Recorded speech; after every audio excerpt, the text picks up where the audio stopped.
So عشان quick benefit بعد from Sheikh Abdul Salam Ashwi لو تعز explanation of زاد المستخني. So we're going to have two important issues on menstruation to discuss here that a lot of sisters misunderstand and they make mistakes in. And by the way, they're both very similar, yeah? So we have to make sure we don't mix them up, yeah? And we understand them properly because they take two separate rulings. So the first issue is called haydatul mulathaqa. So this is when a woman's menstruation cycle is not one continuous bleeding, yeah? But she has inqita', she has breakage, yeah? But we connect them all together and give it the ruling of menstruation. So the Shaykh, he gives example, yeah? Imra'atun haydatuha sab'atu ayyam. There's a woman whose menstruation cycle is 7 days. So the first 2 days she bleeds as normal. Then on the third and fourth day, she becomes completely pure. Yeah, and the key word is she becomes completely pure. Yeah, so she could see that white discharge. Yeah, women who see white discharge at the end of their menstruation, they know that they're pure. Yeah, so on the third and fourth day, she sees this white discharge. So now she's completely pure. So because she's pure, we command her, do your ghusl, pray and fast. So then there's what? There's 3 days left. So then in the remaining 3 days, her bleeding then comes back. Yeah, and those 3 days, they take the ruling of menstruation. Yeah, sarat khamsa. So that month, instead of her menstruation cycle being 7 days, it's actually 5 days. And we shouldn't think that after that purity, the remaining bleeding is not considered menstruation. Nah, but we connect it all together. Yeah, we connect it and we give it the ruling of menstruation.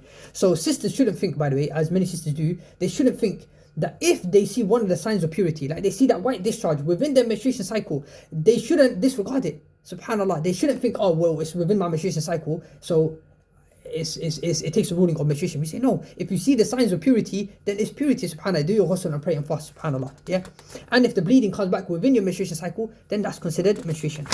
The second issue is very similar. So this is not confirmed that she becomes pure in between her menstruation cycle, yeah, but the bleeding stops temporarily. Yeah, the bleeding stops temporarily. So look, Imam Ahmed rahimahullah ta'ala, he said the minimum duration of purity is 1 complete day. 1 complete day.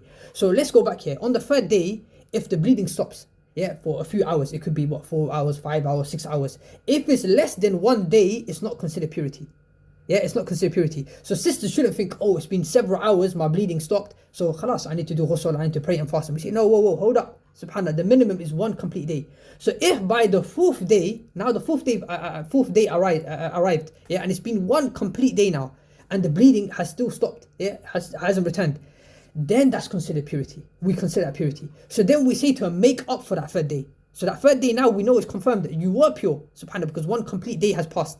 So you have to make up for it. So any fasting and prayer that you should have done on that third day, you make up for it because it's confirmed that you were pure, subhanAllah. Yeah. So there's a difference between the two issues. The first mas'ala is that there was a breakage, but that was due to her being confirmed being pure. Whereas the second issue, it wasn't confirmed.